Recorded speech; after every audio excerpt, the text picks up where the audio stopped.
Chapter 1. Chapter Text. Kurogiri always enjoyed taking walks. He knew it didn't make sense since he could teleport everywhere, but maybe that was the reason. It was nice to take some time to get somewhere slowly and enjoy the journey. He wanted to take advantage of this while he still could, because once the League made their debut he would have to stay in the bar when not on mission. As he strolled through town, he saw some blonde-haired middle schooler push a green-haired kid to the ground. The blonde-haired kid releases small explosions from his hand and the child on the ground flinches in fear. Kurogiri smiles and thinks to himself that this is how all things should be, the strong standing over the weak. That kid seems to understand what we're trying to prove. It doesn't matter who's right, only who's strong. That exploding kid would make a fine villain when he grows up. As the blonde kid starts to walk away, he turns around and screams at the smaller one getting off the ground. "Stay out of my way, you fucking quirkless Deku!" Kurogiri pauses at this. Quirkless? Wasn't their master looking for some quirkless test subjects for their new project?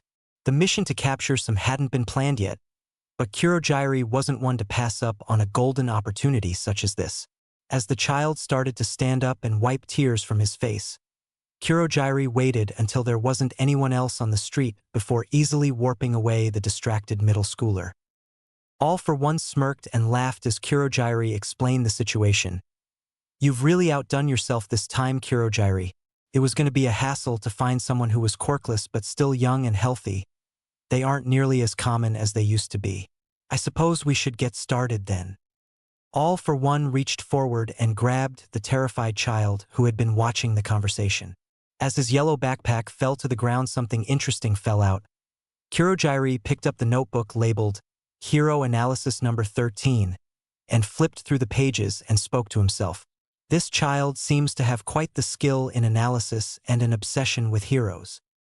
Kurogiri was both impressed and disgusted by how much time this child clearly spent watching those fools in spandex. All for one glanced through the notebook and smiled as maliciously as one can without a face. He looked down on the cowering child. "Well, little one, I think I have the perfect role for you to play." It had been a week since her little boy hadn't come home one day. He seemed to have just disappeared off the face of the earth. One moment he was with his friend Katsuki, the next he was just gone. She spoke with the detective that was on his case as often as she could, trying to get every piece of news that she could. She knew they wouldn't have any answers, but she had to know what happened to her baby. Inko had been heartbroken when one of the first questions the detective asked was what her son's quirk was. She swore she could see the interest leave the man when she admitted that Izuku was quirkless. It broke her heart to see that almost no one really cared about a quirkless kid going missing. Everyone she spoke to suggested that he had run away, but she knew what they were thinking and what they kept hinting at. Quirkless people were far more likely to commit suicide. How could they assume a 14-year-old boy would do such a thing? Just the thought of it would send her into a spiral of sobbing and hoping that her baby was safe, wherever he was. Months passed and there was no change. Inko had put up flyers all over town hoping that someone, anyone, had seen her baby. But she had to admit she was losing hope that he was safe somewhere. Something bad had clearly happened, but no one would or could figure out what. It seemed like he was walking home one day and then just vanished into thin air. At this point, the police had stopped looking and weren't going to put more resources into finding a quirkless child that had gone missing months ago. She hated that no one was looking. His disappearance didn't make the news. There was no effort on anyone's part to find her boy. It was like they just expected him to be dead as soon as they heard the word quirkless. "How come this Nomu is so much smaller than the others? Are you sure it's actually useful?" Shigaraki stated while pointing at a Nomu that was hunched over with a pale white skin that seemed to be made of something like bone with short spikes covering its body except for its chest, much like an odd porcupine greyhound of sorts with how lean it was. It was crouched on the ground and its muscle and bone structure had been warped so it could only walk on all fours, so the already small Nomu barely came up to Shigaraki's hip. The Nomu looked up at Shigaraki when it was pointed at. It had a long bony snout with no lips to cover its teeth, and a typical exposed brain. The only thing that still looked human about it were those piercing green eyes that seemed to take in everything around it. All for One spoke slowly and softly. Now, size isn't everything. It's important to have multiple tools in one's toolbox. Pointing at the massive Nomu built to battle All Might, think of this Nomu like a sledgehammer. It's powerful, destructive, and easy to use. Yes, Shigaraki exclaimed, the perfect weapon. All for One raised a hand silencing the young villain, then pointed at the small spiked Nomu. This one is like a scalpel, fast, precise, and just as deadly in the right hands. Shigaraki scratched his neck and kicked at the weird Nomu, getting frustrated. Well, what makes this little runt so special? What can this tiny little thing do that the other monsters can't? All for One looked to be in thought for a moment, then moved over to a control panel before responding. I see, perhaps a demonstration is needed. I believe this will be an important lesson for you, so pay attention, and remember that all of your minions have their uses. He then released one of the failed Nomus from its pod. The Nomu that stepped out seemed half-made. One leg looked powerful and shaped like that of a bull, while on the other side four spider legs jutted out, making it walk awkwardly. Its body seemed contorted, one arm seemed crab-like that was so long it nearly touched the ground, and the other was human arm that seemed out of place on this monstrosity. This Nomu was our experiment to see what happens when you give a Nomu multiple incompatible full-body mutation quirks. As you can see, it is no use to us now going forward, so it will serve as a good example. All for One turned to the small Nomu and pointed at the failed experiment, analyze and terminate. The small creature's body was completely still and its entire focus was on the beast in front of it. Those green eyes seemed to bore into the target, then it spoke in a monotone voice without looking away. 3 Quirk, part bull, part crab, part spider, strength bull, shoots web, extended eye stalks, weakness, unbalanced, limit on web amount, shell not over heart. Then, without warning, he extended the spikes on his body to about 2 feet as both the Nomu and its clothes became invisible. Shigaraki looked around for a moment to see where the odd Nomu went before he realized that the experiment was already dead, with a now bloody claw where its heart used to be. All for One smiles, this Nomu has been quite the fun project for me, much more nuanced than the usual brutes we've created. I've given it invisibility, quirk identification, enhanced speed, and a mutation that gives it a bone exoskeleton with extendable spikes. I think it was called Porcupine or something foolish like that. Shigaraki decided not to mention he also thought it looked like a porcupine. Shigaraki's mouth grew into a terrifying grin. So this will be our rogue to cut apart the heroes. Then he paused for a moment. But why does he walk like that? Is it from the quirk or something? Well, you see, when turning a person into a Nomu, their biology is quite pliable. I'm sure you've noticed the irregular forms of the other Nomu as well, such as the claws and teeth on our Anti-All Might Nomu. I chose that shape for 2 reasons. Firstly, it is far faster when given a body suitable for running on all 4s. Secondly, you always said you wanted a pet dog. Shigaraki's grin returned in full force. Thank you, Sensei. It had been nearly a year since her baby boy had gone missing, and even Inko had to admit that she doubted he'd ever come back. The last 10 months were the hardest of Inko's entire life. Everything reminded her of her son. It was hard to carry any conversation without being filled with sorrow about her boy. Her best friend told Inko that her son Katsuki got into UA, but all that Inko could think about was how badly her son wanted to go there. She wanted to be happy for them, but all she could feel was regret that it wasn't her child there. She had gotten to the point where her only remaining hope was that her son ran away and was just living somewhere else. Everything else was too hard to consider, so she just kept telling herself he was happy in some other city and would come home one day, even though she knew in her heart that wouldn't happen. Just how little hope she had left was symbolized by a stone with her son's name carved into it. A grave that told the world that they had truly given up on waiting for his return and instead were mourning his assumed death. The funeral had been a small thing, and it felt terrible to admit she had given up on him coming home.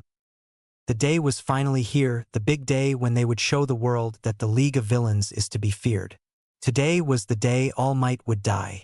Shigaraki smiled as he saw the fear in the eyes of the students and pros, but then frowned underneath his hand mask when he realized that All Might wasn't there. Well, even without him there, he could still have fun ridding the world of a few heroes and some hero wannabes until the number one hero arrived. He said his little speech and signaled for the pawns behind him to charge forward through the swirling portal as Eraserhead began fighting the thugs that had signed up for this attack. On his left stood the hulking black Nomu built specifically to kill All Might, and on his right the currently invisible Nomu that crouched low to the ground. The smaller Nomu was whispering into the collar that they had designed to record everything that the Nomu said and what it was looking at. That way they had notes on all the quirks of the students and pros that were seen during the attack. Shigaraki was still upset that All Might didn't show up, but felt that it was going well enough as he watched the students get warped all over the massive building. He taunted Eraserhead and listened to the beautiful sound of fighting that seemed to come from all around them. Kurogiri reappeared next to him as he watched the large Nomu toss Eraserhead around like a ragdoll. Shigaraki was filled with rage at the news of an escaped student and seriously considered killing him for his mistake before thinking it over. A few students started coming in from the different areas, most ran away to the exit, but a few started to run to the hero lying broken on the ground. Suddenly everyone's attention was drawn to the doors as they exploded open and All Might stepped in, giving his typical stupid lines, and Shigaraki felt himself grow excited with the chance to end this man's life. It was a thing of beauty to watch his immense Nomu face off with the number one hero as they matched each other blow for blow. It seemed the tide of the battle had shifted when, with the help of a warp gate, Nomu was able to get a hold on All Might's weak point, tearing into his flesh. Then one of the escaped children started to freeze his Nomu. Getting frustrated with them interfering, he looked at where the invisible Nomu was and spoke quietly to it, "Get rid of the students," and pointed towards the 3 students that were getting in the way. He smiled as he watched a blonde-haired kid with grenades around his wrists screamed out as spikes were jammed through his hands. Then, just moments later, a student with white and red hair was slammed into by their invisible attacker and thrown into the water zone. But the third boy stood strong against this attack by taking a defensive position and hardening his entire body. The fight between the Nomu and All Might ended as the monster was launched through the ceiling. Shigaraki charged him in one final attempt to end All Might before getting shot in the hand. It was so frustrating. All Might was clearly on the verge of defeat. He seemed to be barely even standing after that intense exchange with the beast made to kill him. In a final act of desperation and rage, Shigaraki pointed at All Might and shouted out, "Kill him," as he stepped through the portal. The last thing he saw before leaving was the number one hero collapsing as his body was filled with puncture wounds and his invisible pet outlined in the hero's blood. Kirishima looked on in terror as All Might, his hero and teacher, was thrown to the ground by this invisible enemy, and his body shrunk down as it was pierced by something. The blood that sprayed out revealed the general shape of the attacker, a surprisingly small spiked creature. The hero began spitting up too much blood as the pro-heroes began rushing in from the entrance and Kirishima rushed to All Might's side. The invisible beast stepped away and became both visible and docile now that its task was complete. All Might reached up and tried to say something, but nothing came out but sputtering blood. Kirishima leaned in to hear what he was trying to say when All Might shoved a bloody finger into his mouth and closed his eyes with one final smile. Kirishima had never felt more things at once in his life. He was filled with sadness at the death of the most manly hero. He was filled with anger at the monster that had killed him. He was scared about whatever came next. He was very confused as to why All Might's final action was to shove a bloody finger into his mouth. Kirishima couldn't move himself away from the fallen hero as he watched the pros round up the last of the villains and restrain the now calm beast who showed no resistance but continued to mutter into its collar whenever it looked at a pro. Recovery Girl stood over All Might's body and did everything she could to hold herself together. Kirishima begged her to save his life, but they both knew that it was too late for that. But she paused when she saw blood on the boy's lips, but no wound. "Is that All Might's blood?" she asked softly. The boy looked up confused with tears rolling down his face. "Yeah, I don't know why, but right before he shoved a finger covered in blood in my mouth and tried to say something, but I couldn't hear him. Does that mean something to you? She sighed deeply and gently placed a hand on his back. Thank you for telling me, young man, but that's a conversation for another day. A few days had passed since the incident occurred, and Detective Tsukachi sat in Principal Nizu's office with a somber look that hasn't left him since he got the news about his old friend. Nizu walked up to him, seeming to remain positive no matter how bleak things became. Did you finally find out what those Nomu were? Yeah, we finally got the blood work back, but I'm not sure you'll like the answer. They're people, or at least they were. Nizu looked at the detective with horror in his eyes. What happened to them? It seems they were experimented on and given multiple quicks, which caused them to go mostly brain-dead and look the way they are now. But that's not the worst of it. He sat down and placed a file on Nizu's desk. The one that killed Toshinori was just a child. Some kid that was kidnapped about 11 months ago. We'll be notifying his family later today. The real question is how aware he was of what he was doing, and if he can recover. The detective knew that experimentation was a sore spot for Nizu, which was honestly why he brought this up to him first. This Izuku Midoriya kid needed someone in his corner, and if anyone could understand him, it would be Nizu.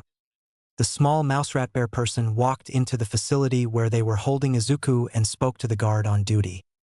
Hello, I'm here to meet with Izuku Midoriya, also known as Nomu. Is there anything I should know about that sets him off? The guard laughed a little. I'll be impressed if you can set him off. The thing doesn't respond to anything. The only time we got a reaction was when we took his collar. The thing nearly ripped my face off when we did that, but calmed down when we put a new one on him. Nizu most certainly did not like that the guard called the boy a thing, but decided now wasn't the time to fight that battle. Nizu approached the spike-covered child who was handcuffed to a bench that he was laying on and wearing a quirk-suppressing collar.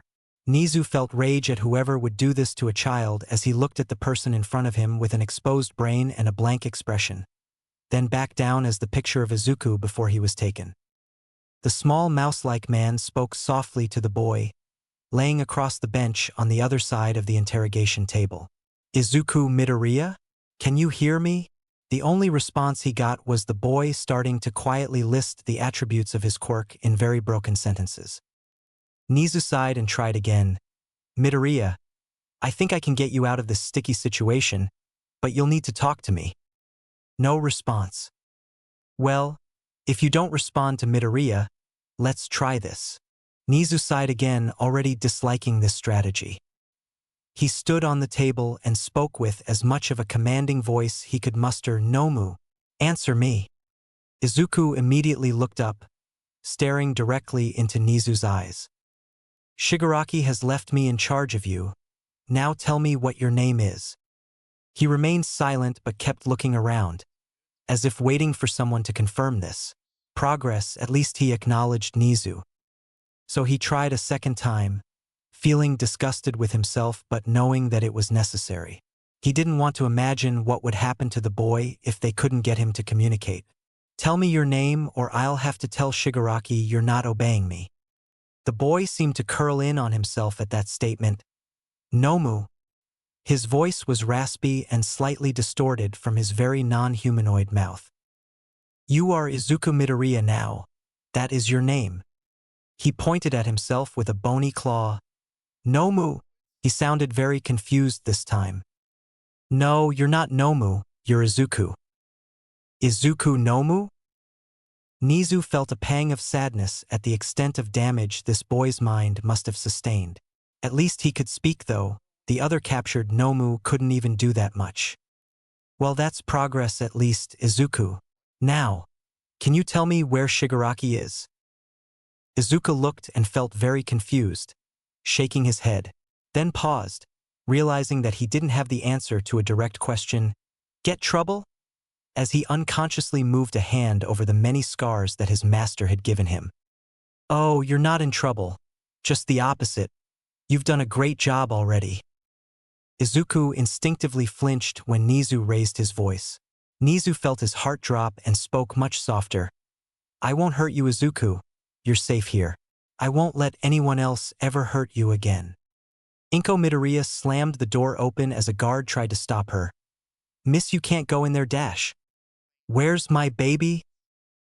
Izuku looked terrified by the yelling and slamming of the door and did everything he could to run away but was still handcuffed down. The collar started to shock him as he tried to become invisible. So all he could do was raise his hands to protect his head as he whimpered from the pain of the collar, expecting to be attacked. Inko had a look of terror in her eyes as she fell to her knees. "No, no, no. What did they do to my baby? Are you telling me that is my innocent little Izuku?" Izuku looked up a little at the mention of his new name but seemed scared of the tone it was said with, and pointed at himself with a quiet "Izuku." Inko began sobbing as walked over to her son. "Why yes, you're my little Izuku." The guard stopped her as got within arm's reach of Izuku. "I'm sorry, ma'am, but you really can't get that close. We don't know the extent of his conditioning. We don't know how dangerous he is." Inko wanted to protest, but she saw how scared Izuku was of being in a new place with new people. "Okay. Just promise me you'll take care of my boy." Nizu spoke up. "Miss Midoriya, I will do everything in my power to make sure your son is safe and taken care of." Then there were little difficulties that arose fairly immediately, like trying to eat and drink. Izuku's hands weren't built for silverware and he clearly didn't know how he was supposed to use them, so he simply leaned forward and ate the food directly off the plate. Additionally, because he didn't have any lips, drinking water normally became a clear issue. Trying to use a glass made a mess, and trying to use a straw wouldn't work at all since he couldn't make the needed suction. Izuku had a very hard time figuring out these new methods of drinking water and seemed confused every time they brought out a different kind of cup for him to try using. Inko felt terrible about it, but the only way they found he could easily drink water was to put a bowl of it on the ground. While Izuku had seemed surprised when given cups and straws, this method was clearly familiar to him as he immediately shot forward to quench his thirst. It broke his mother's heart every time he seemed unsure about eating at a table or given even the slightest amount of respect. It became hard not to realize the role that Izuku had played while with the villains, an odd combination of assassin and pet. The next day, Inko, Nizu, and a few doctors looked over the brain scans they took of Izuku. The head doctor spoke up, explaining what they were looking at for Inko's sake. "So, this is not exactly what we were expecting. We had thought that there would be very little brain activity from what we have seen so far, but it's the exact opposite. It's like his brain never stops analyzing and memorizing the world around him. But here's the issue. The part of his brain that handles communication is barely functioning. It's like he has a supercomputer in there, but can't tell anyone. That must be quite frustrating for him. I had a similar issue prior to learning Japanese," Nizu stated quietly. Inko didn't know what to say. She couldn't imagine living in such a way. It sounded like torture to be so full of thoughts but no way to share it, no way to connect to people. The more worrying part is his emotions. It seems like pretty much all of them were dulled, except for one dash.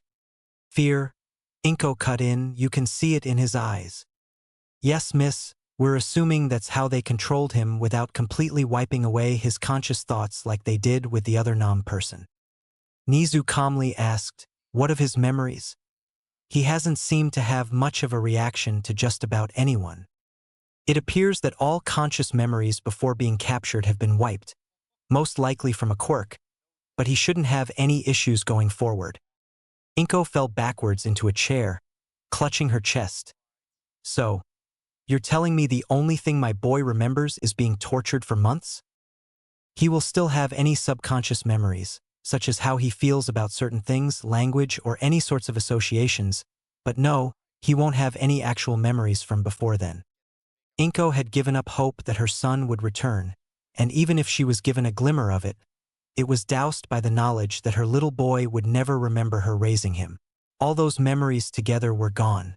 Izuku was a clean slate, which raised the philosophical question of whether or not he was the same Izuku that she lost. But she did her best not to dwell on it. For the next few weeks, Izuku spent most of his time in speech therapy and counseling once it became clear that he was always transported by warp and had no useful information. After a few sessions with a counselor, he was put on anti-anxiety meds to help with his frequent feelings of panic. He started to speak a little more clearly, but it was obviously still a struggle. Things also became easier once all charges were dropped since they could tell that he had only ever fought out of fear and conditioning. However, the public didn't necessarily feel the same way. Even if he had been brainwashed and controlled, he was still the monster that killed All Might to a lot of people. For this reason, he hadn't been sent home yet, even though he was cleared of his charges. Being in public was still dangerous for him, and the last thing anyone needed was him lashing out in fear because people provoked him. Luckily, that was getting better over time with frequent therapy and medication. His emotions began to regulate more normally, and he seemed a lot less frightened whenever he was approached by a new person. However, he still couldn't break the habit of explaining someone's quirk whenever they approached him, and only felt comfortable when he wore some kind of collar. Inko would have thought he would want to be free of his old restraints, asking why he would still want to wear that. He seemed to be in deep thought for a moment, then slowly responded, "Collar was mine, everything else take, but always keep collar," as he slowly fiddled with his new neck piece. But what about your clothes? Wouldn't you always get to keep them like the collar?" Izuku seemed to panic and his speech started to break down. "No one answer." Inko looked shocked but tried to calm him by gently holding him. "That's okay. You don't have to answer anything if you don't want to." A few days later, Nizu visited the young boy with someone that Izuku didn't recognize. Out of instinct, he immediately started talking when he saw the new figure, constant eye contact stop Quirk. Weaknesses: hair float and blink more when use. Izuku looked embarrassed when he realized he did it again, and put a lot of effort into talking correctly. Each word coming out very planned and careful. "I am sorry. I do not mean to be rude." Aizawa chuckled a little, weird but polite. "I can work with that, you can call me Aizawa." Nizu was a familiar face though, and Izuku felt comfortable with him around, and with the compliment he tried extra hard to speak well. "What can help you today?" He looked frustrated for a moment, then tried again. "What can help you with today?" Nizu smiled at the progress the boy was making. "We're here to talk to you about your future, and what you would want that to look like." "Future not like this?" Nizu spoke gently as he sat with the young man, but was still chipper in tone. "We've talked about this, Izuku. You won't be in here forever, but where you go from here is entirely up to you." "Want to help?" Aizawa spoke up. "Why?" Aizawa and Nizu both were able to respect the amount of effort he was willing to put into getting his point across well. "They made me hurt people. Am not them, I want to help not hurt." "How about being a hero?" Nizu chimed in. Izuku looked down at the floor. "No one want monster for hero." Aizawa was furious at this. "Izuku, you are not a monster. The monsters are people who did this to you, not you. Do you understand me?" Izuku looked up a little, but still not looking at either man, trying to figure out if he was in trouble or not. "Sorry, sir." Nizu placed a small and gently hand on Izuku's shoulder. "You're not in trouble. We just don't want you to blame yourself for things you didn't do. Now, please answer the question," Nizu asked. "Would you want to be a hero?" He looked up at Aizawa as tears ran down Izuku's face. "Yes." Nizu stood on the table. "Then it's decided, you'll be going to UA. We already spoke to your mother and she agreed as long as it was what you wanted." "Mae? I know have a." "Ah yes, pesky memory loss, of course that's something you wouldn't have been taught about. UA is a school for heroes that I am the principal of." Izuku's bright green eyes were wide with excitement. "I can train to hero?" Aizawa nodded. "Yes, and I'd be your teacher. We'll have to work on your grammar, but I think you'll do just fine." Nizu smiled. "Plus, with the media calming down a bit, you'll be able to go back to your home from before you were taken. But if you have any issues coming and going from school, we'll be happy to figure something out." Izuku wasn't really sure what any of that meant. He had no idea what life looked like before the league, but it seemed good.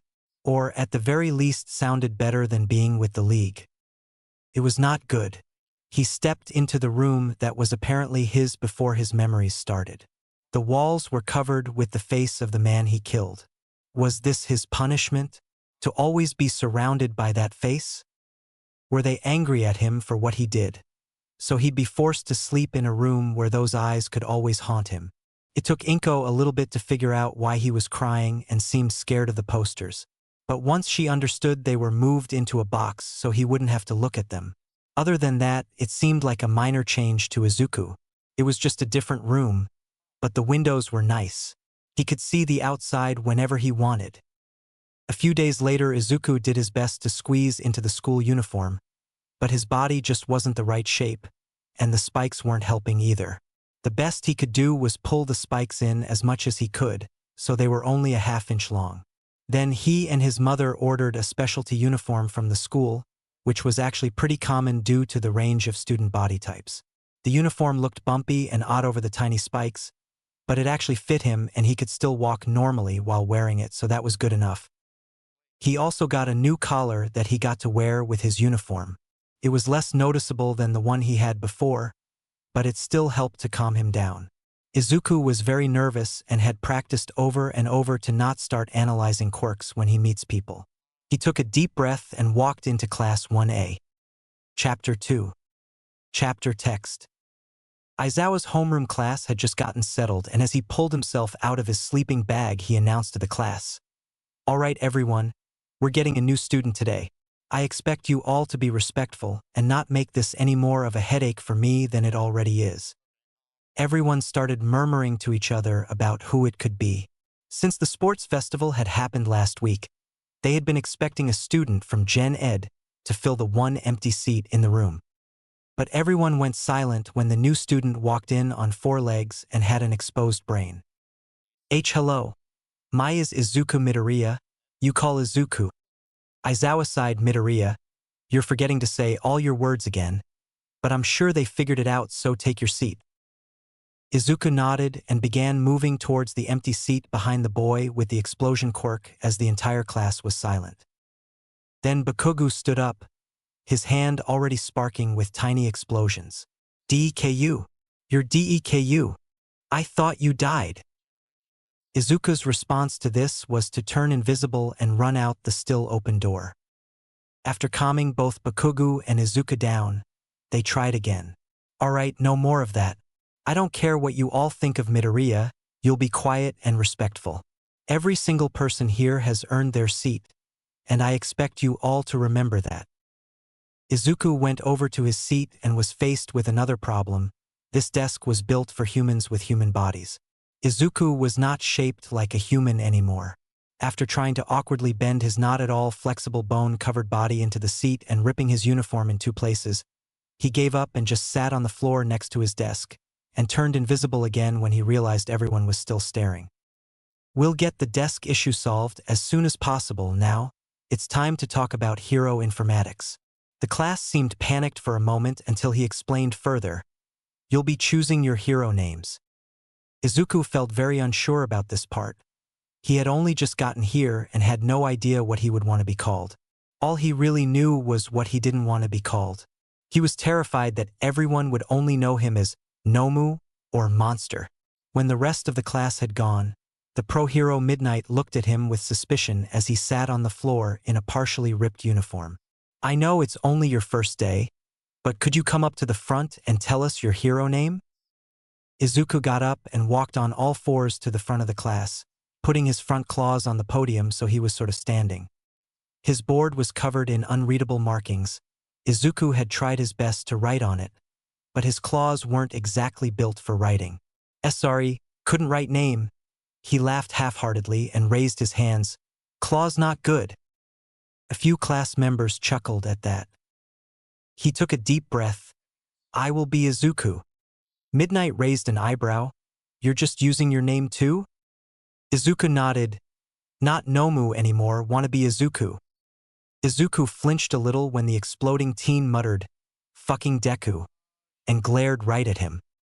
I am sorry. Did know me before? Only remember 11 months. Aizawa spoke up when he saw the class's confusion. What he's trying to say is that he has no memory from before being captured and experimented on. So you don't even fucking remember me, you useless Deku? Aizawa stepped in, knowing that his name was a difficult area for Izuku. Bakugo, he clearly told you his name is Izuku, not Deku. And don't call people useless unless you want to join a different profession. Midnight spoke up as well. Well, I think that Izuku is a great hero name for you. You can take your seat. Pausing when she remembered that Midoriya didn't have a seat he could fit in yet. Izuku trotted back to his spot and sat on the floor where his bag was. Now that that's settled, we'll talk more about internships. Everyone except Midoriya will be participating, since he just arrived and will instead be doing remedial training to catch up with the class. Class continued and everyone else discussed where they were going to do their internships. While everyone else was doing that, Izuku took the time to analyze his classmates' quirks, just not out loud, or at least very, very quietly.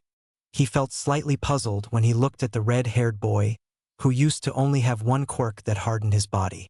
But now he had a second one, specifically a quirk that was the same as All Might's, which Izuku decided made sense since the quirk included the power to be passed on.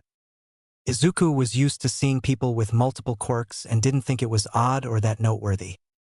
Izuku started listening to the other students' conversation when he heard a bunch of them shout in shock at the red-haired boy. But Kirishima, why would you go intern with some random retired old dude? I thought you were set on working with fourth kind? What would you even gain from a guy with a speed quirk? Oh, his name was Kirishima. Izuku thought it was pretty clear why Kirishima would work with a speed quirk user since the red-haired boy got a speed and strength-related quirk very recently, but felt it wasn't his place to say anything. Izuku was pretty sure Kirishima didn't like him because he kept noticing angry looks from him all class. But that wasn't too odd. That's how most people looked at him, either with anger or pity. At least he wasn't yelling about it like the explosion boy who sat in front of him. Nothing interesting happened in the other classes. He felt stupid sitting on the floor and having no real way to take notes. So he did his best to memorize what was being said, but he had no idea what the teacher was talking about. From his perspective, this was his first day at school ever. He was proud of himself for getting through 2 whole classes without analyzing anyone's quirk out loud, or at least not loud enough to be heard. When it was time for lunch, he walked into the cafeteria with the rest of the class and did his best to ignore the stares and muttering from everyone else there. He walked up to where the trays were and did his best to pick one up and place it on the counter. He was successful after a few attempts. Now for the hard part, trying to balance on 2 legs, he stood at the counter to get his lunch before falling over. He was glad he hadn't gotten any food yet. Do you want a hand with that? Izuku looked over his shoulder at the brunette who was standing behind him with a big smile and placed the fallen tray on the counter. Izuku slowly nodded, not sure what he would do if she hadn't offered. As they made their way over to a table, with the girl carrying both trays of food, "You're Izuku, right? I'm Uraraka, but you can call me Ochako." "Nice meet you, Ochakeo," clearly struggling a little bit with the new word and doing everything he could to hold back the growing need to say the analysis his mind automatically produced. Izuku sat on the bench the best he could. It was better than the desk, but not much better. Using a fork was a struggle, but he refused to eat with his hands no matter how difficult the silverware was. He did not want to seem like an animal to his new classmates. Another student sat down with them. "It seems that you have a bit of trouble with language? My name's Tenya Ida." Izuku nodded, pointing at his exposed brain. "Villains mess with brain." "Well, no worries. Actions speak louder than words anyways," Ochako said hopefully. "Thanks, Dash." He couldn't hold it back anymore. His eyes seemed to go blank for a moment. Quirk stop gravity, weakness, make self sick, need all finger to turn on off. Izuku covered his mouth, ashamed of himself. Tenya looked at him very suspiciously. What was that about? Izuku looked down in shame. Hard to stop analysis quirk, regaining his composure a little. "I was trained to report on any new quirks I see." "What was it you said about my fingers?" It's not something ever do, but weakness of quirk is, well, if you float you and you lose finger, float forever." "Sorry. Please don't scare. Don't want hurt anyone. Just hard not say it." "Hey, it's okay. I'm not mad. That's good advice. I'll make sure to keep my hands very safe whenever I float myself. I hadn't thought of that, so thank you." Izuku couldn't help but smile, even with the rest of the cafeteria glaring at him and muttering behind his back. There were 2 people here who didn't hate him, and that was good enough. Way more people than he was expecting. Tenya and Uraraka talked about where they were going to go for internships. Yeah, I'm planning on interning with Gunhead to work on my hand-to-hand combat skills. That seems like an excellent plan. I will be studying under Manuel. Oh yeah, isn't he a hero in Hosu? Ida nods. And what will you be doing for the week, Izuku? Learn and train, I need catch up, Izuku said with a smile.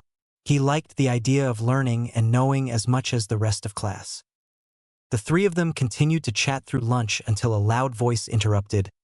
Wow, Class 1 must really be desperate if they are letting animals into the class. Izuku looked him dead in the eyes. Quirk copy other quirk. Weakness, need contact, 5-minute limit, no copy from projectile. As he said the last part, Izuku broke off one of his bone spikes from his arm. Don't call me animal. Monoma felt a shiver go up his spine as he wondered if this is how he would die. Everyone in the cafeteria was watching silently, waiting to see what would happen next. Then someone behind Izuku shouted, "Get out of here, villain!" as he threw a pencil at him which bounced off his exposed brain. Any semblance of confidence and courage that Izuku had managed to summon dissipated as he felt pain rack through his body, and he let out a blood-curdling scream as he clutched his head. Uraraka moved to try and comfort him since he was clearly in a lot of pain. Izuku didn't know what to do. There were too many new people around him and everyone hated him, so he ran. But he didn't know where to run.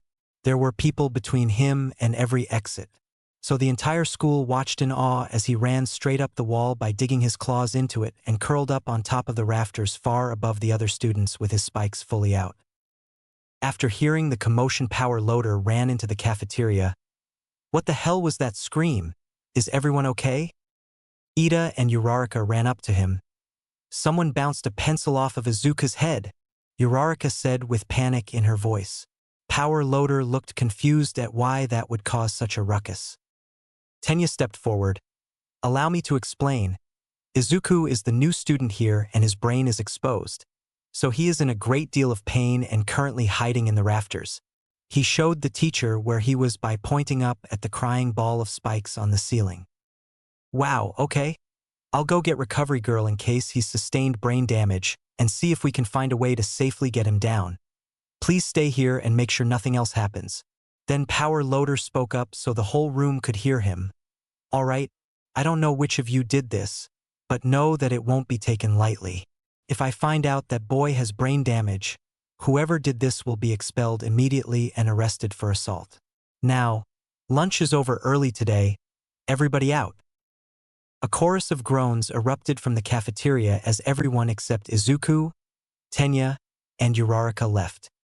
Uraraka slowly floated up and sat on the rafters about 10 feet from the crying boy. Hey there, Izuku. I hope you're feeling okay. Would it be all right if I sat with you until the teachers get here? She saw a small nod from within the bundle of spikes as Izuku stayed curled up in a tight ball. A minute or two passed until she saw his spikes slowly retract as he wiped his tears away. Thank you, Ochakeo, Izuku muttered as he sat a little closer to her. She smiled at him, glad that he was doing a little better, and held out a hand. How about we come down from here? He looked nervous at first, but decided to trust the kind girl and slowly placed his hand in hers. He felt himself grow lighter as they slowly floated down to the ground where Nizu, Power Loader, Aizawa, and Recovery Girl were waiting for them. Nizu walked up to them. Thank you, Uraraka, for helping Midoriya down. The rafters aren't a great place to hang out after all. Recovery Girl looked Izuku over and didn't see any obvious damage. How are you feeling, darling? Still hurt, not too bad. I will okay. Power Loader turned to Aizawa. Do you need the kid for anything important after lunch? Not really, we're just going over internships a bit and he's not doing those. He's all yours. I didn't even tell you what I was thinking of? Don't care, one fewer headache for me. Power Loader turned to Izuku. Well, kid, if you're up for it, I'd like to spend the afternoon with you to make you some sort of helmet so this doesn't happen so easily, and maybe a shirt that isn't shredded whenever you get anxious. Izuku responded with a weak smile and nodded. That sounds like a great plan, but before that I want to get him acquainted with the school's counselor. I'll make sure they send him to you after they're done. Recovery Girl chimed in. Izuku was sent to speak with Hound Dog, mostly just getting to meet him. They chatted for a bit, which basically looked like Izuku listening since he was too anxious to do much talking, before Izuku left to go meet Power Loader. Just remember, kid, if you ever get freaked out or scared, you can always come over to my office to just calm down for a bit. I'd like to think this room is at least a little bit better than the cafeteria rafters. Izuku smiled and nodded as he left. After spending the rest of the day with Power Loader and his student Mei, Izuku had a sleek helmet that covered the exposed part of his skull and looked like the rest of his skin so it wouldn't stand out. He also got a new uniform that was made of a type of Kevlar. It wasn't bulletproof by any means, but it wouldn't rip easily like regular fabric. And most importantly, he was given a desk he could actually sit in and even a pencil he could use. The desk and chair were lower to the ground than usual and a better angle for someone who wasn't bipedal. The grip on the pencil was larger and softer than usual, allowing him to hold it with his claws. At his embarrassed request, they also made him silverware that served the same purpose so he could more easily eat at lunch. Izuku had no idea why they were being so kind to him and going out of their way to help him. He turned to Mei and thought about his words first to make sure he didn't miss any important ones. I don't want to be rude. Why are you helping? Why do not hate like everyone else? He felt proud that he only missed a couple and felt that he made sense this time. What do you mean? Oh no, maybe he didn't make sense. Maybe he forgot more words than he thought. Most people not like Izuku, but you helping and I not know why. Hoping he didn't sound like an idiot. Well, I guess most people don't like me either. Plus I think you seem nice and you let me spend all day experimenting on you. She didn't know it, but that specific wording sent fear deep into the core of Izuku. Thankfully Power Loader noticed the terror that suddenly filled Izuku's eyes and, like all the teachers, he knew a bit about what Izuku had gone through. Don't worry, Izuku. No one is going to experiment on you. You're safe. She just meant that she was glad to help you with your equipment. Izuku calmed at the explanation and Mei remained mostly oblivious as she went back to work on the final piece that Izuku was going to need, his hero costume. The next day was mostly the same as the first one, but this time he had a chair and a pencil he could use, which saved him a lot of embarrassment. At lunch he sat with Achiko and Tenya again, and she helped him grab food since he hadn't figured out how he could do that yet. While they were waiting for Achiko to come back with food for Izuku, someone Izuku didn't recognize came up to their table and told Ida they were sorry about what happened to his brother. Ida looked uncomfortable at this but politely thanked him and went back to eating lunch. What happened to brother? Ida looked up from his food. Oh, I guess it makes sense that you wouldn't have heard.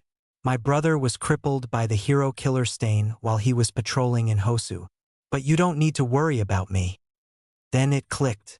That's why he was studying with a hero that almost no one knew. He was looking for revenge. That's why intern in Hosu.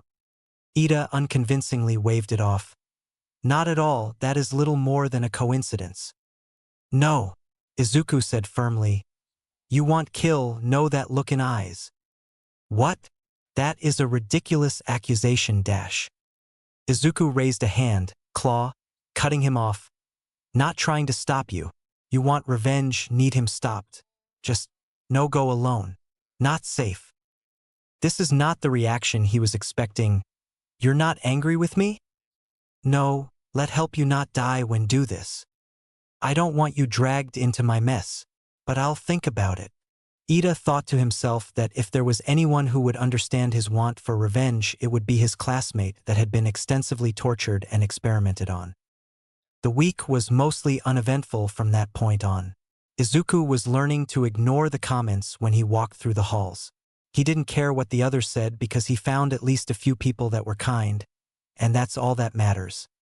After everyone else left for internships, he got a text from Mei that the suit was done. Izuku was so excited to see how it had come out, happily making his way down to the workshop she seemed to live out of.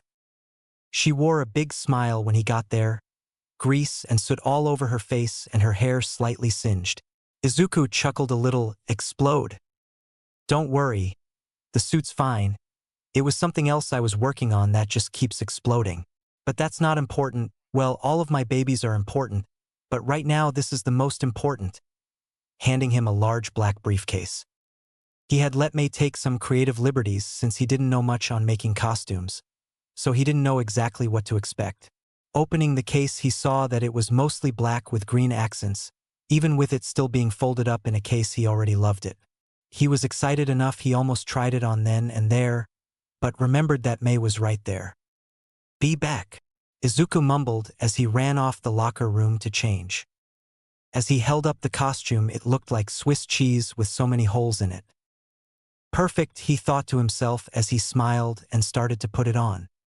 Since the spikes were part of his bone exoskeleton, even when they broke off they grew back in the exact same spot.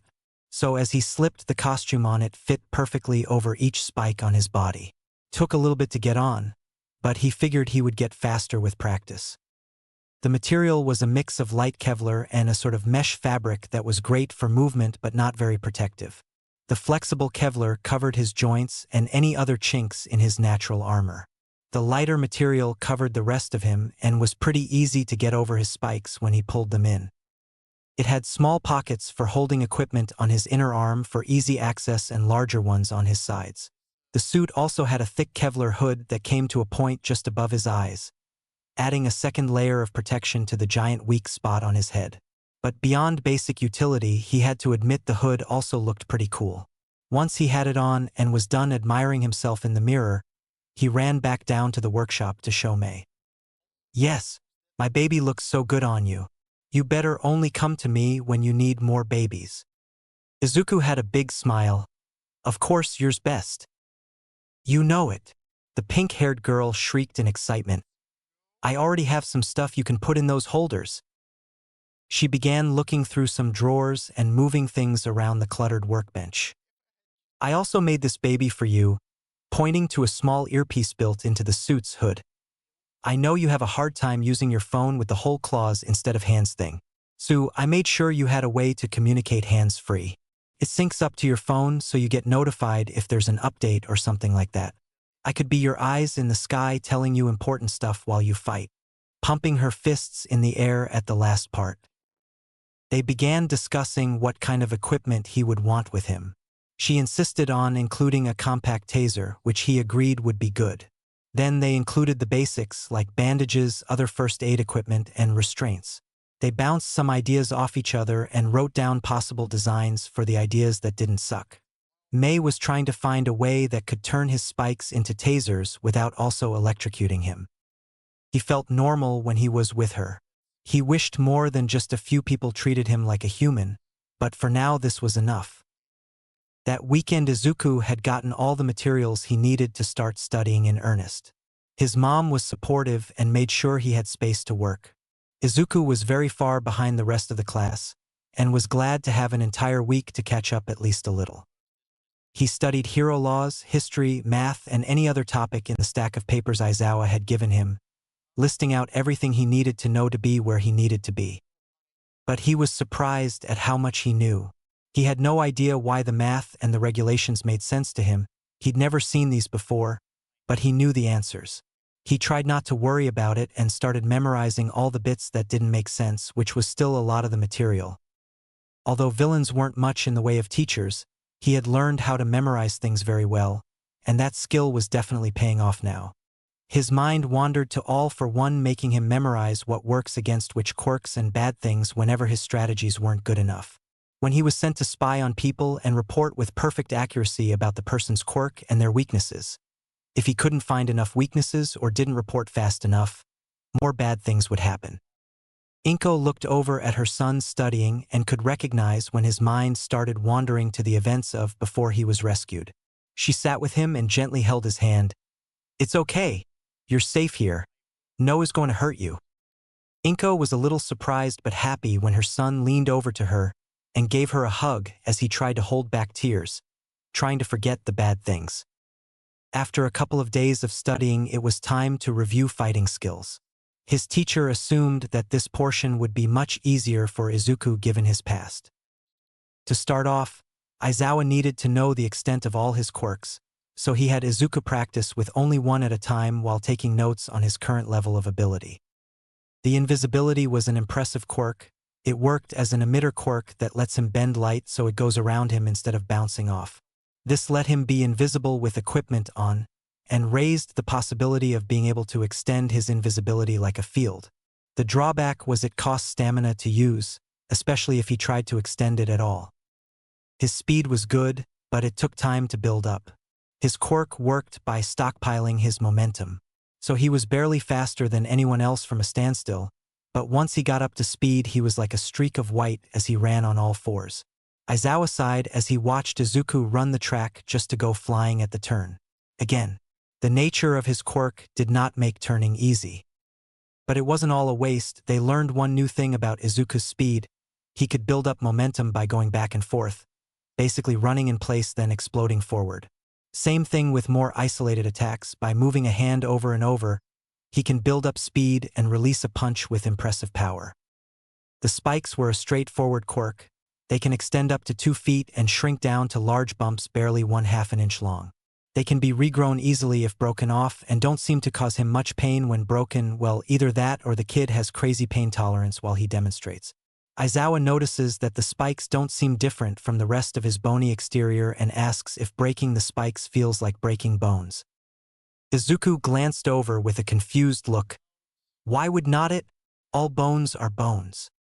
Aizawa ignored the odd speech patterns and felt sick after looking at least 10 bone spikes that were on the ground after being broken off. This child was snapping his own bones so casually, with no complaint, just because Aizawa wanted to know how fast they regrow. Composing himself, "Please stop. I didn't realize it was hurting you. In the future, please tell me if you are in pain while we are training." Izuku seemed so confused at this concept. Why? He sighed deeply first off, because if I'm going to teach you properly, I need to know what does and doesn't hurt you. Secondly, and far more importantly, I don't want you to be in pain. Does that make sense? He seemed to ponder this, as if the idea of someone not wanting him in physical agony was an incredibly foreign idea to him, but slowly nodded in response.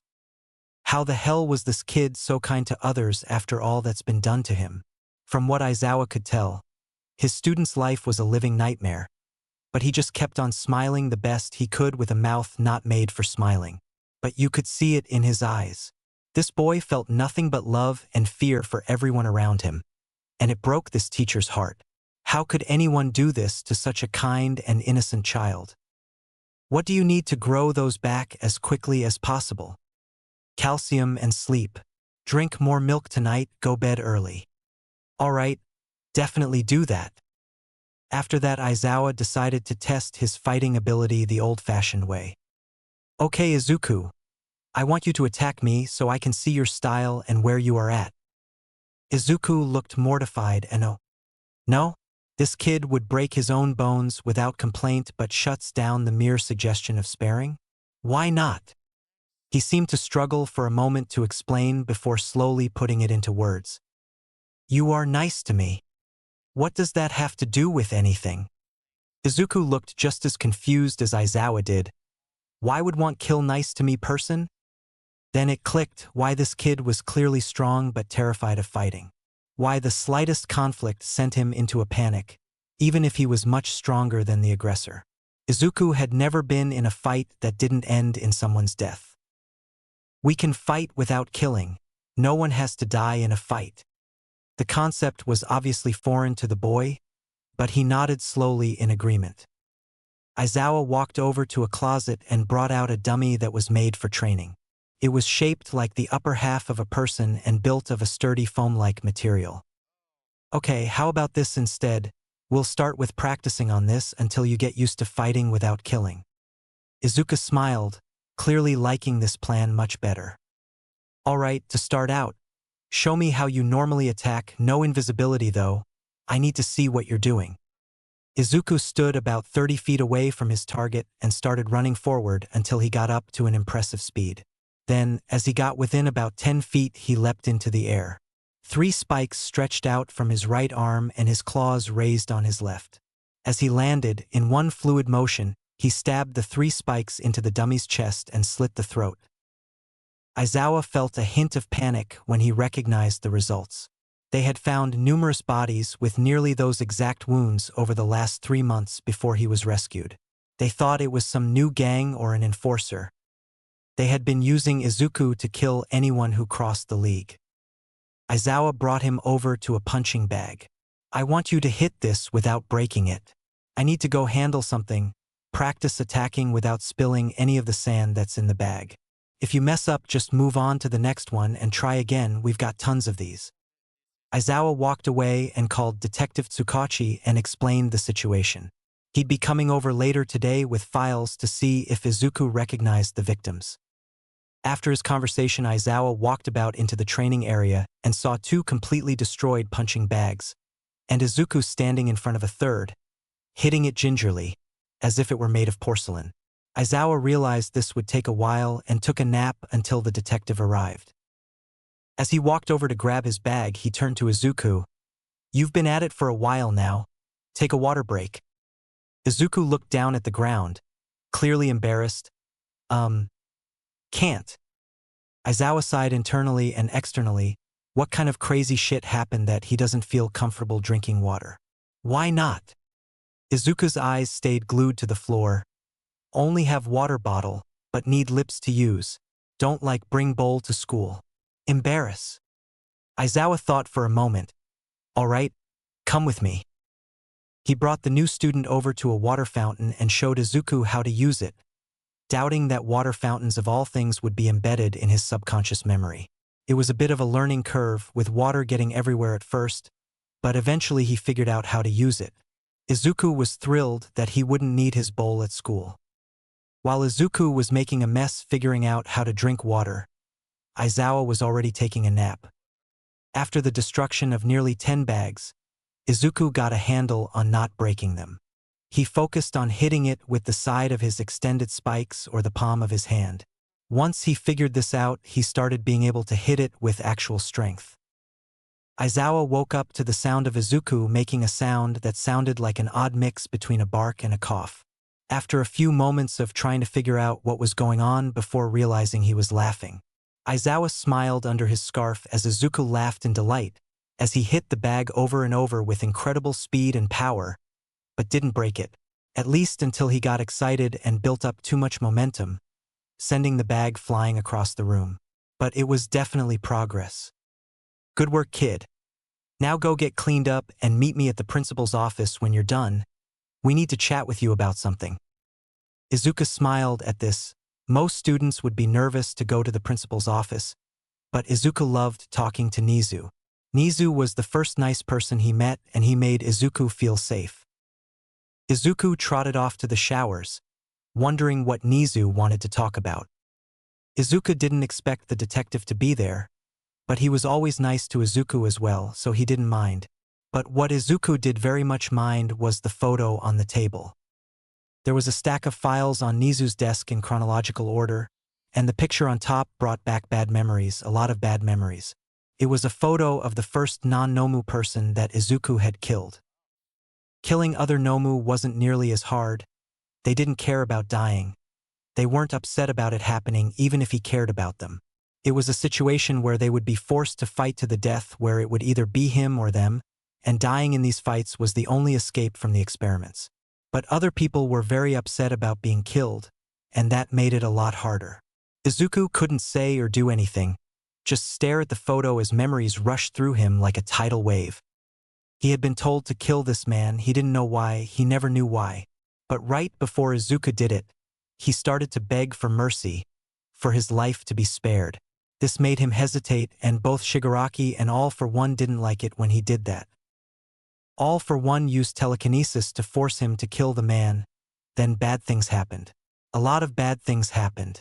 Izuku had never gotten in trouble like that before, and he never would again. He tried really hard not to think about the bad things. Bad things happen when one person decides someone else isn't a person. In this case, too many bad things. Nizu was talking, but Izuku couldn't hear him. Izuku needed to get out. He needed to run. But Azawa was behind him next to the door. The detective watched with wide eyes as Izuku disappeared. Then, the glass on Nizu's window shattered, quickly followed by the sound of someone hitting the ground. "Oh my, that's not good. We really should have had this conversation on the first floor," Nizu stated as they watched footprints dig into the ground and quickly lead to a different part of campus. Hounddog noticed that the school was always quieter during internships. The hero students were absolutely the loudest bunch of kids he'd ever met, and it was nice to have a break from the chaos for a week. Just as he was thinking this, a very scared-looking Izuku ran into his office with a limp and immediately went into his closet and hid there. The pro-hero slowly set down the coffee he was drinking and sat near the coat closet that Izuku had shut himself into. "Hey little guy, I'm guessing something spooked you pretty bad." He heard a quiet whimper as a response. "Well, there's no rush, you can stay as long as you need. But if you ever want to talk or come out you can." After a few minutes he saw Nizu, Aizawa, and Detective Tsukachi approach his office. "Would it be okay if I stepped out for a second? Or do you want me to stay here with you?" Even with enhanced hearing, Hounddog barely heard the whispered and panic-filled, "Please stay." "All right, buddy, I won't go anywhere." So he stayed in front of the closet like a guard dog and mouthed at the trio to leave as sternly as he could. Nizu seemed to understand the situation and had the other two men leave with him. After about half an hour of silence, the closet door opened very slowly. "Sorry." "Hey now, what are you sorry for? You did exactly what I asked you to do. You came to my office when you got scared, and I'm glad you did." Izuku nodded slightly and limped over to the soft couch. The pro smiled softly. "That's a good call. Couches are known for being more comfortable than closets." He seemed embarrassed but laughed a tiny bit too. "Would it be okay if I took a look at that ankle? It seems like it's hurting you." Izuku nodded slightly and held out his right hind leg. "Okay, so it looks like you twisted your ankle pretty bad. I'll put some ice on it and he can have Recovery Girl help you out with it once you're ready for that." He took his time slowly putting some ice on the boy's ankle, then took the seat opposite the couch. "All right, kiddo. Do you feel ready to talk about what's going on?" Izuku wasn't sure, but felt that he should say at least a little since the man was already so kind to him. Showed picture. Too many memory. "Okay. Was this a picture that Nizu showed you?" Izuku nodded. "What was the picture?" Izuku started hyperventilating and fidgeting on the couch. "It's okay, you're safe here. I won't let anyone hurt you." After a couple minutes of positive reassurances, Izuku calmed down enough to talk again. "How about this, instead of talking about this stuff, we'll stop by the infirmary real quick, then we can go get you some lunch. Lunch will end soon, so the cafeteria will be empty once we get there and we can get some food in you."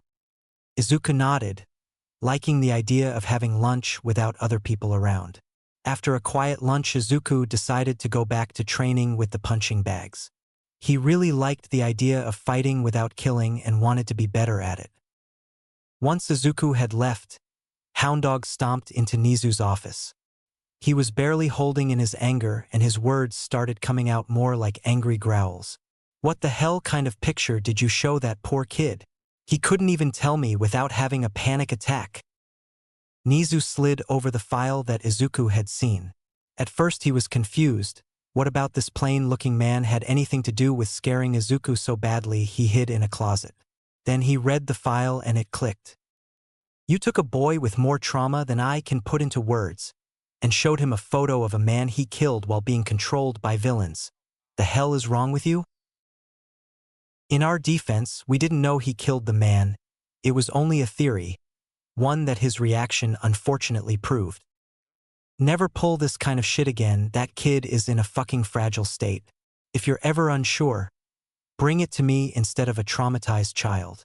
Hounddog stormed out, slamming the door behind him. By the end of the day, Izuku had gotten used to the punching bag and not breaking them. Since he didn't really want to talk to anyone else that day, he stayed invisible the entire run home. It was kind of illegal and left him exhausted once he got there, but it was worth it to not deal with anyone else after such a stressful day. His mom was still at work, so he got on the couch and went back to studying. After a few hours, his mother came home to him asleep with his face in a history book.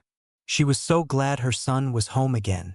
She'd never admit it to him, but it was still hard to always remember that the boy in front of her was the same child she raised. It wasn't just how his body had changed, but his speech and personality were so foreign to her. She always felt guilty for having those thoughts, but at the same time, could you blame her? Her son went from a talkative boy to an animalistic creature with a severe speech impediment. But she made sure to never let those feelings show and shower him in love all the same. Some things would never change though. Those big green eyes, his need to save people, disliking too much attention. Even little things like him wanting to go for a run every morning before school. These things kept her sane through all this madness, reminding her that this was her son now, for better or worse, and she would take care of him no matter what. She gently put a blanket over her son. Even though it was still early, it was clear that he needed to rest. He'd been pushing himself so hard the last few days trying to catch up. She was glad he was relaxing for a moment, even if it was clearly an accident. As Izuku walked into school early the next day, he heard arguing coming from Nizu's office. It sounded like Hound Dog was there and pretty upset, if his growling was any indication. I know what I said, but I'm also saying that unless this is absolutely urgent, we should wait. He's just a kid and doesn't need that stuff dragged up so soon. You don't think giving families closure is urgent? That sounded like the detective. I'm not going to jeopardize all the progress he's made by asking him about who he has or hasn't killed. That's not fair to him. He doesn't need to be reminded of things he was forced to do. Izuku took a deep breath and walked in, speaking slowly, trying to keep his words right. It's fine. I can tell you. Show me files. Kid, where'd you come from? You don't have to do this if you don't want to dash. Please show the files, want this to done. As you wish, Midoriya, Nizu said as he reached into his desk and pulled them out and spread them across the desk. There were 15 files laid out. Izuku stood on two legs, with one hand resting on the desk for balance, and used the other hand to point at the files one at a time. Yes, yes, yes, no, yes, no, yes, yes, no, yes, yes, no, yes, no, no. Miss 1. Red hair lady, rubber Quirk. Are we done? Nizu spoke up as he watched the tears roll down Izuku's face. Yes, that's all. I know that was hard, but we really appreciate your help. Izuku walked away without another word. Izuku met a tired Aizawa in the classroom before they went to one of the gyms to train. Izuku really didn't want to train today. He tried to come up with a good excuse to get out of it. Can I work on Hero Suit Morning? He just hoped that Aizawa didn't know it was already done. Aizawa pretended to not notice the bloodshot eyes and the slight tremble in his voice. Right, you still need that. Sure. I'll be taking a nap then. Let me know when you're done. Aizawa had been notified that the suit was complete, but regardless of what his students believed, he wasn't heartless. He could tell the kid needed a break. Izuku walked down to where Mei was usually working, staying invisible the whole journey, not wanting to deal with people today. He smiled a little when he saw her and became visible again, surprising her by accident. Izuku, I didn't see you there. Don't surprise me when I'm welding. I explode stuff too much as it is. What can I help you with? He realized he hadn't thought this far ahead. He mostly just wanted to be around Mei since she treated him like a normal person. Can maybe I help with things here? Mei was a little confused, but was always happy to have help, and Izuku was fun to have around. Sure, I could use an extra set of hands. She chuckled a little, or claws in this case, she said cheerfully. So he spent the morning lifting things, holding them still, and bouncing ideas back and forth with Mei while they worked. He was holding a robot suit upright and Mei was working on the wiring that was hard to reach normally. So, are you going to tell me why you're here instead of doing hero stuff? Don't get me wrong. I love having your help on the babies, but I have no idea why you're here. Izuku was trying to decide if he should tell her the truth. She was really nice to him, and he didn't really have a reason to lie to her. Had to tell which people I killed while was called Nomu. Shit, I get why you wouldn't want to do hero stuff after that. But why come here? Does making babies calm you down too? Well, I didn't come here for the babies. She was completely lost at this. There wasn't anything else here but tools and the babies she made with them. He saw the confusion that she wore very obviously. He laughed a little. Came here be with you, you good friend. Not many treat me like person. She smiled. Well, I think you're not only a person, but a very helpful one who makes building even more fun than it already is. She laughed a little. Plus, I think we're both weird enough that we get along great. Izuku was really glad he chose to come down here. He really didn't want to be alone right now, and being around Aizawa barely felt different from being alone. Lunch was like it usually was, with everyone staring at him and making comments as he pretended he didn't hear the words villain and monster. He was glad May wasn't in the hero program. If nothing else, he didn't want to eat lunch alone for a week. He heard everyone laughing behind him, more than usual, but didn't know why. He didn't want to turn around, and wasn't sure he wanted to know what they were laughing about this time. May seemed completely unaware as she sat across the table from him. May was really nice but had little knowledge of social cues. A boy with purple hair and tired eyes stood up with a heavy sigh and walked over to him. Izuku felt nervous as the boy walked over, not sure what he wanted. Here, let me get that. And pulled off a note that had been stuck to one of the spikes on the back of Izuku's head. The word villain, scribbled on the small piece of paper. Izuku didn't think he'd ever felt more embarrassed. How had he not noticed that? Oh, didn't know that there. Yeah, I figured you didn't. He sighed and sat down with them. Name's Shinso. I get what it's like for everyone to call you a villain for something that isn't your fault, and I couldn't just sit around and do nothing. May was tinkering with a small gadget. Without looking up, why would you be a villain? You look tired, not evil. People say I have a villain quirk. I can brainwash people. It wasn't hard to see Izuku's immediate panic at the possibility of being controlled again. Don't worry, I wouldn't use it on you. I'm not that much of an asshole. After lunch, Izuku went to the gym with Aizawa and continued training on how to fight with his quirks without killing or doing serious damage. Once he mastered not destroying punching bags, Aizawa had him move on to finding new uses for his quirks. Alright, it seems like you always just used the same moves because they worked, but that won't cut it anymore. I want you to put that brain of yours to work and find new ways to use your quirks. You've got 4 quirks, so you should be able to become a highly versatile hero. Once school was over, he walked down to the workshop where May would inevitably be even though the school day was over. As he went into the workshop, he found her working on the gadgets they had talked about. She looked up at him with a big smile, displaying the goggles she made him so he could still see while moving at high speeds. They were slightly tinted green since May thought it would look cool, and they had a sleek design that accommodated the shape of his head. These babies are gonna be great. Oh, and I put a tracker in your suit. Okay. He knew who he was working with, so he wasn't surprised or worried about this. He trusted her and was sure she had a good reason. Only you know it there? Yep. I was thinking about the whole idea of me helping out, and I realized that would be a lot easier if I knew where you were. Makes sense. He looked at his phone when he got a notification on it. It was an emergency broadcast warning of a monster attack in Hosu. He was surprised by the wording. Didn't they mean villain attack? Then he saw the picture. It was his family, his Nomu family. He only remembered the last 11 months, and 10 of them were spent with these people. He lived with them, trained with them, suffered with them.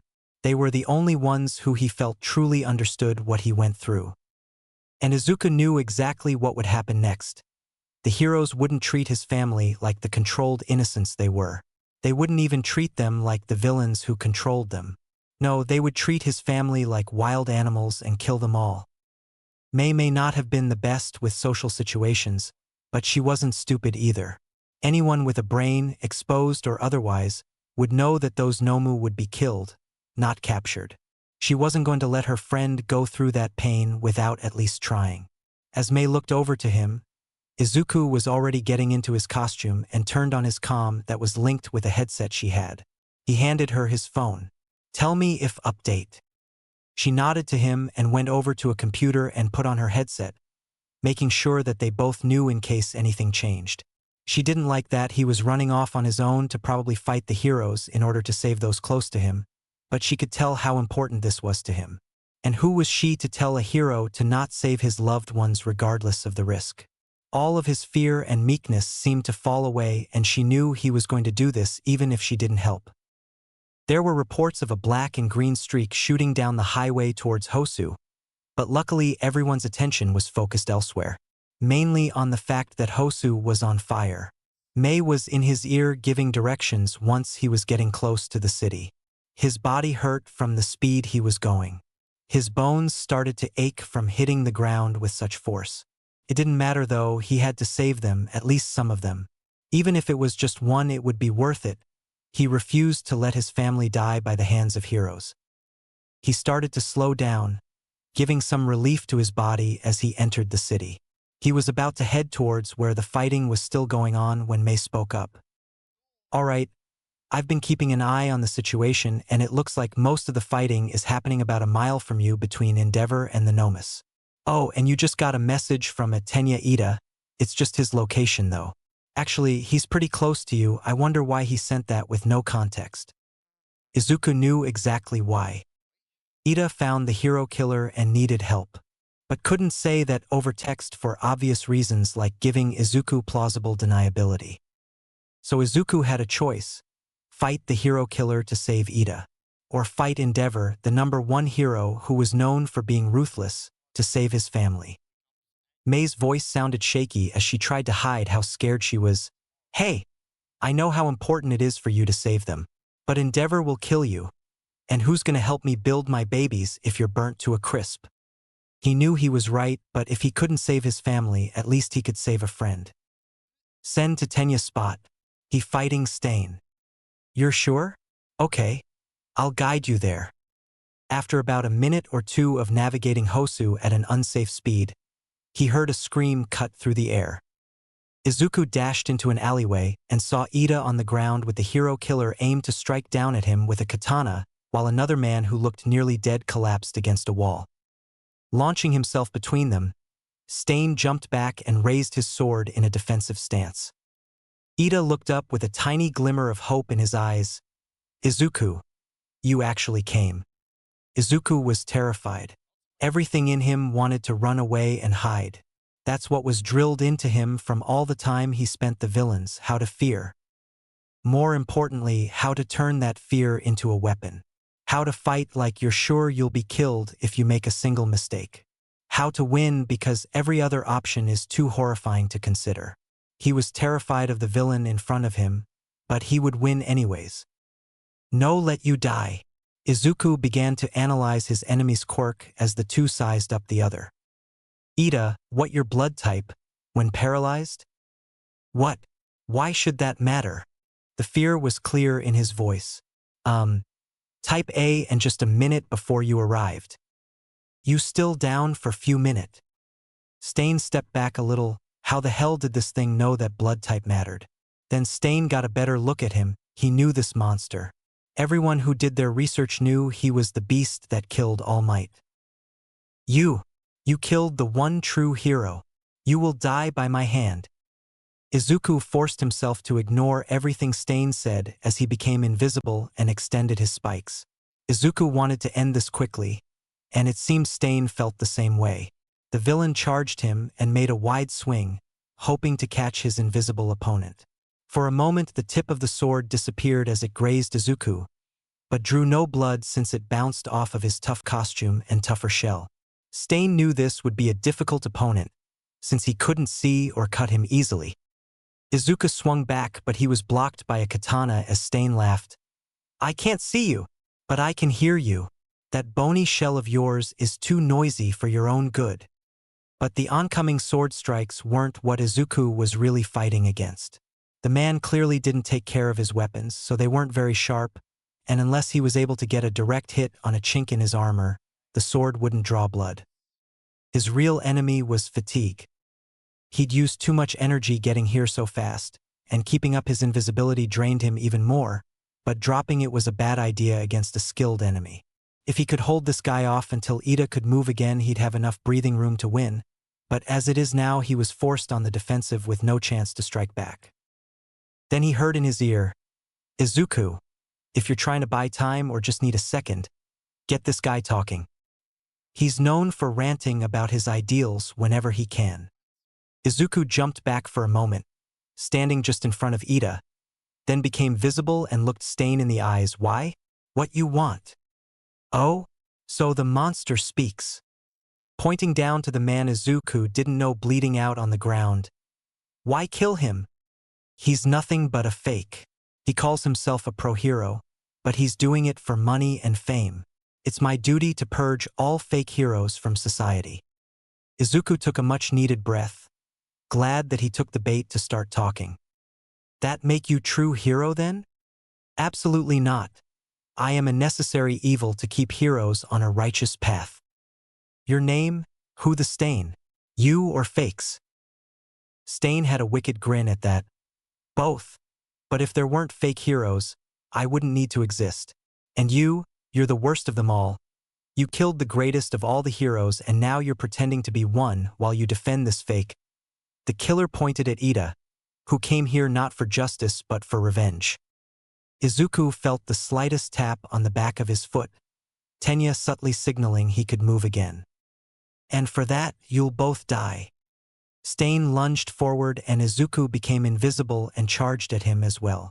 Izuku just needed to get to the other side of him so Ida could strike from behind. At the last second, Izuku dodged to the left and extended the spikes on his right, managing to give Stain a deep cut on his arm. But with a mix of luck and skill, Stain finally managed to pierce his invisible foe, cutting into his hip as he ran past. The wound wasn't deep thanks to his new suit, but enough to finally draw blood.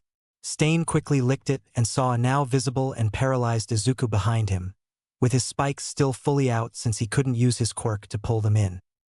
Stain laughed and approached him with his back now to Ida.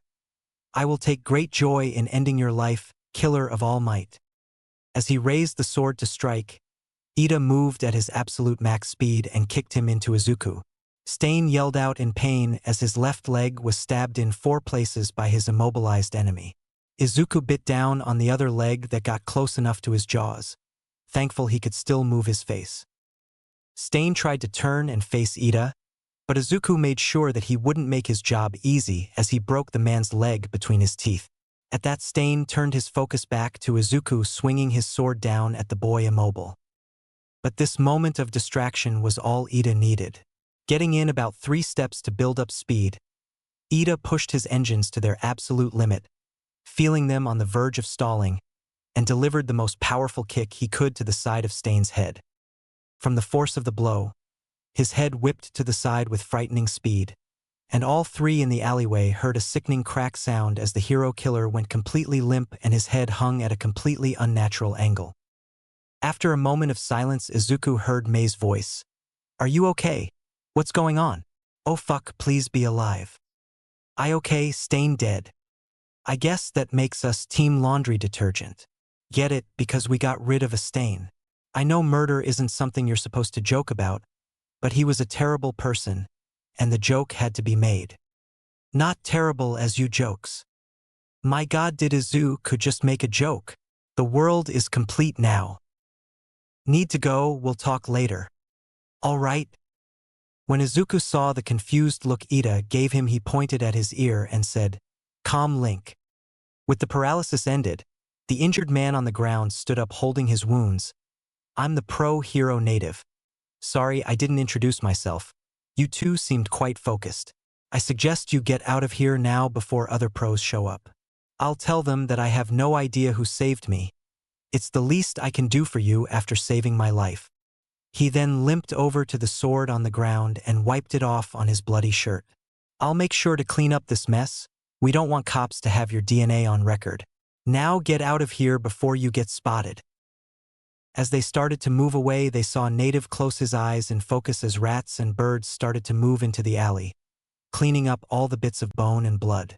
Although it was effective, it was more than a little disturbing to watch rats lick up his blood in order to remove evidence from a crime scene.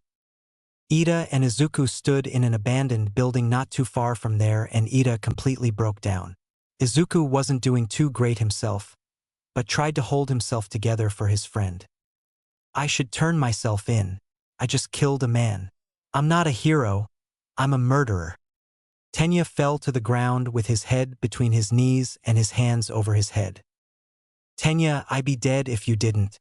No, stop. If you didn't kill, who would be gone next? How many hero die? Izuku sat next to Ida. You killed, but you also saved. Me, native, you next victim, all saved by you. You hero. Do you really think I could still be Dash? Ida was cut off by the sound of an explosion, and a torrent of flame filled the street as they hid in the shadows inside the building. They both watched in horror as a winged Nomu fell to the ground, still alive and screaming as it was burning. Endeavor walked over to it and burned out its brain without a second thought, and without the slightest hint of remorse on his face. What was worse were the cheers from the pros and sidekicks behind him, but out of the two boys' sight. Good work. I think that was the last of them. What the hell are these things? Glad we were able to stop them. It's a good thing you were here, or there would have been way more casualties. He might not be the most loved, but people are coming around since they're seeing how effective he's been as the #1 hero. Izuku was fuming. It took all of his strength to not attack them where they stood. They call the murder of a defeated enemy a good job. He clearly went too far and didn't even consider using a non-lethal method.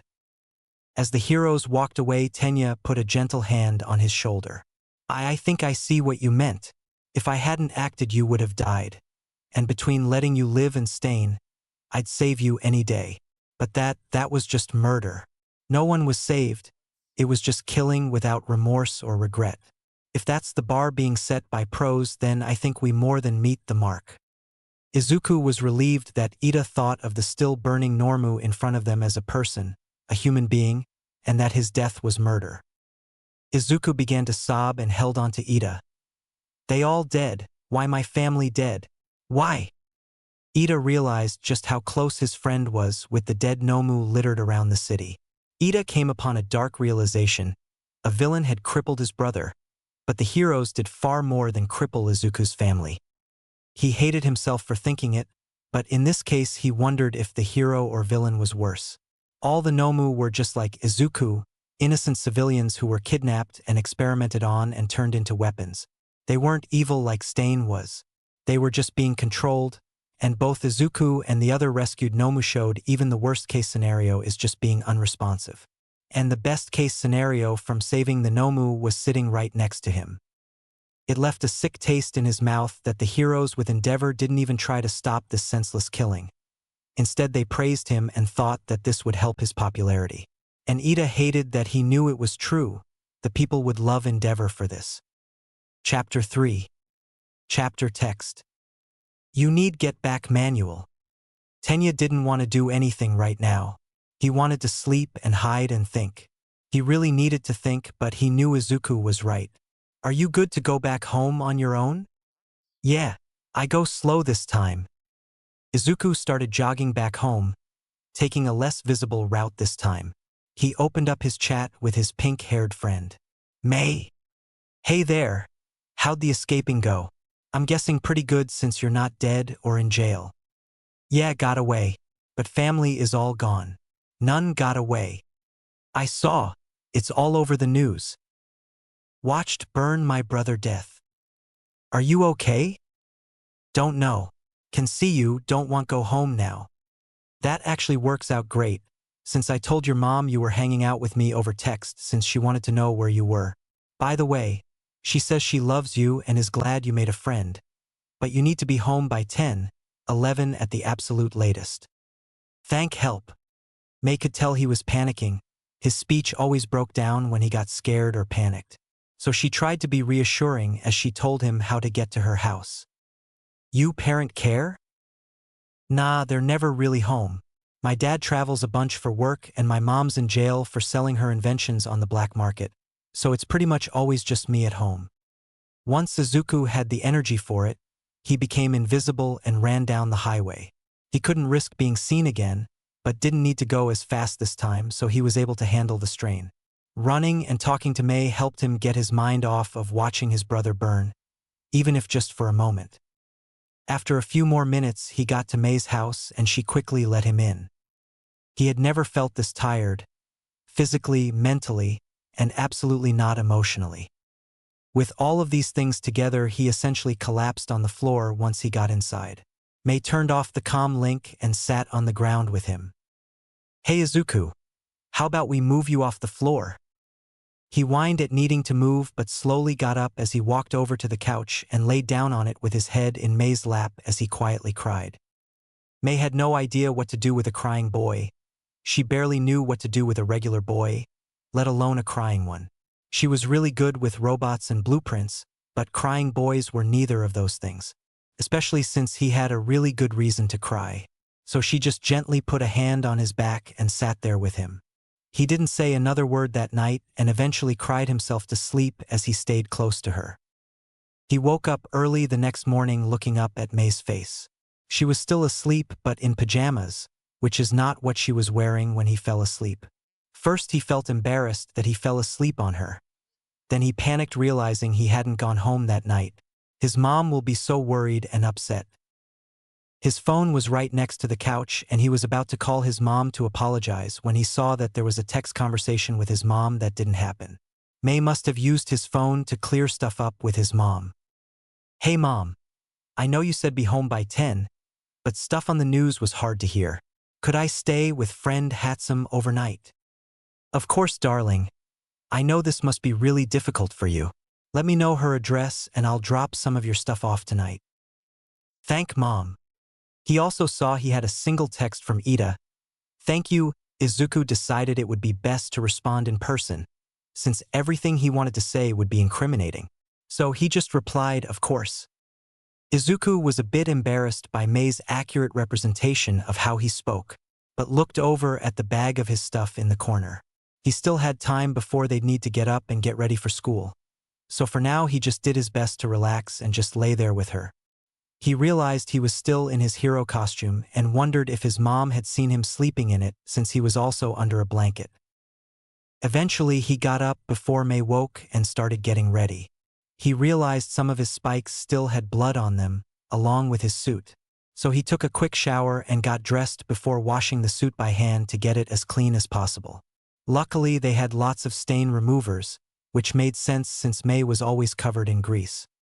When he was done with that, he came out of the bathroom to May, who had gotten dressed already and was eating some cereal, but seeing him leave the bathroom she moved with surprising speed. "Oh, thank God you're finally done in there. I was about to wet myself." He quickly got out of her way.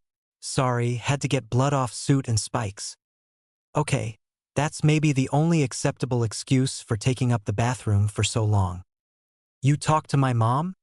Izuku asked, pointing at the things his mom had brought over. "Yeah, she's a lovely lady who's very worried about you, but seemed thrilled that you made a friend. She also seemed relieved that you staying over at a girl's house meant you just sleeping on my couch. We chatted for a little bit, mostly about you, all good things I promise." They finished getting ready and got on the bus together. Izuku felt bad since he took up more space than most people. Luckily, it wasn't too long of a trip and May glared at anyone who started to comment or talk about him like he wasn't there. He walked to class with his head hung low. He was glad for May and her being supportive, but it didn't stop him from feeling consumed by the night before. He was so full of anger and sadness and fear that he would be the next dead Nomu. He met with Aizawa and went to one of the gyms as he tried to take his mind off of the night before. "Alright, so yesterday I had you make new strategies for how to use your quirks. Today I want you to practice those ideas. See what does and doesn't work. But first we're going to do some stuff to check where you are at physically. Usually it's the first thing students do, but I decided understanding your quirks and teaching you to not murder on accident was the most important thing to take care of first." He could respect how blunt and to the point Eraserhead was, even though his name was weird, and still refused to shave his head when Izuku muttered that it was a clear tell for his quirk. So he spent the next few minutes throwing a ball, jumping around, and running. He was pretty good at all of those. He didn't have great scores in the class mostly because of one activity. Swimming. Izuku had never needed to swim before, and he realized he was very much not built for it. Izuku had one major issue: he did not float. Not even a little. It took most of his effort to just tread water, and every time he tried to actually swim he felt like he nearly drowned, so Aizawa told him to get out of the pool without completing the task. Aizawa. Alright, so that's definitely something you'll want to work on. The last thing we need is for you to be completely useless on 70% of the planet. But for the foreseeable future, we'll just make sure you don't have any missions on the water or on the docks. Izuku spent a brief amount of time telling Aizawa his ideas, who approved them and told him which to practice today. So he spent a good part of the day trying to make only part of himself invisible. The goal was to make just one spike invisible, allowing him to perform a sneak attack or catch his enemy off guard.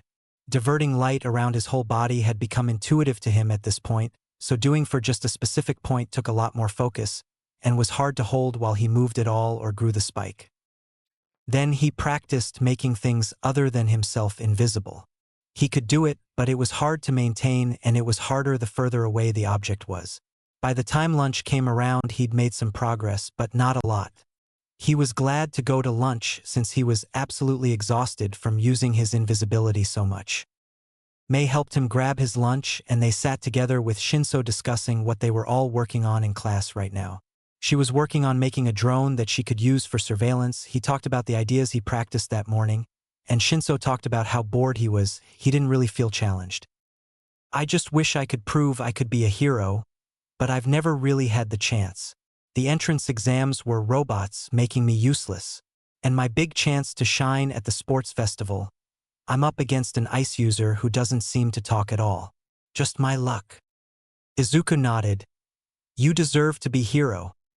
But even if you can't, there's a ton of super cool stuff that isn't being a hero. You'll figure it out, but I agree you'd be a great hero. Oh, if you become a hero, you better not let anyone else make your suit. Shinso laughed. Of course, Mei, I wouldn't dream of it. The other kids in the cafeteria still muttered behind his back. It seemed they had a lot to say after the Nomu attack, but no one was brave enough to say it to his face. He spent a little bit of time talking to Hound Dog before he had to get back to practice. Those Nomu were family, my family. Hound Dog sighed. That makes sense, kiddo. It makes sense that this would be pretty upsetting. Noticing Izuku starting to cry. Tell me what's on your mind. This is a safe spot to let all that out. Bottling all that up won't help in the long run. Izuku shouted, which threw the counselor off. He'd never heard the kid speak much above a whisper. I'm angry. Brothers and sisters would be alive if looked normal. Calming down a little bit. If someone kidnapped and forced to hurt others, they would be stopped but let go once they were helped. Like I was. But they didn't even try. Instead of giving chance to get better, they died from fire. The pro knew he was probably right. If the appearances of the Nomu hadn't been changed, then the pros probably wouldn't have used lethal force. There are few criminals that pros are given orders to kill on sight, and the Nomus people that died last night did not even come close to that level of danger. Based on the reports, some of them were restrained, but were killed anyway. If people remembered that these were innocent civilians who were experimented on, maybe their deaths wouldn't have been accepted so easily by the public as if it was the only choice. I'm sorry, Izuku. I wish I could make this better, but I want you to know that I agree with you. Those people shouldn't have been killed, and I absolutely see you and your siblings to be people. No doubt in my mind. The bell rang for classes to resume, and Izuku went back to the track. This time his practice was to run in circles until he could circle the track without falling down when he made a sharp turn. He was instructed to start at a low speed and to see how fast he could go and still make turns. Once you feel comfortable with the speed, you can maintain without flying off the track like before. Press this button. Handing Izuku a crude remote with a red button. It will make sense what you do from there. I'll be at my office doing paperwork if you need anything. After a couple hours, Izuku was covered in bruises and had broken a couple of spikes that were starting to grow back. But he was starting to get the hang of the turns. He had been able to hold about 50 to 60 miles per hour without falling and felt pretty good about that. It wasn't anywhere close to his max speed when going in a straight line, but it still felt fast enough to see what happened when he pressed the button. Roughly human-sized robots on 3 legs walked out and started wandering aimlessly, but they all stayed on the track. At first he was confused. Then he saw that they all wore signs that said, "Civilian." He then also saw a larger and much sturdier-looking machine that had a sign on it that said CAR, as it began to run the track as well. In the opposite direction of Izuku, he was supposed to keep running the track, but he couldn't hit any of the mock civilians and needed to avoid getting run over.